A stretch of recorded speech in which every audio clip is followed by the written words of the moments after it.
প্রিয় দর্শক, আবারও চলে আসলাম ১ মিনিটের চিকেন প্রতিযোগিতা নিয়ে। আজকের পার্টিসিপেট ইমু, হিমু এবং ইমরান। শুরু করো।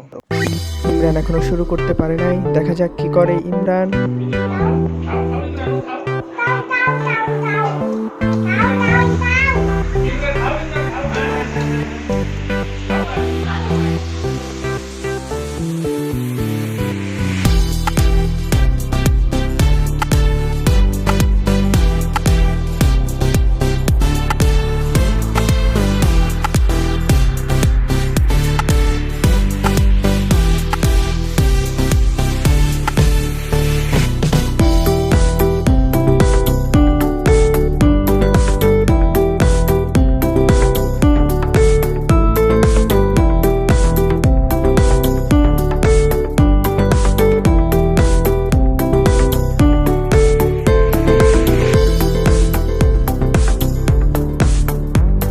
দর্শক, রেজাল্ট ঘোষণার দায়িত্ব আপনাদের।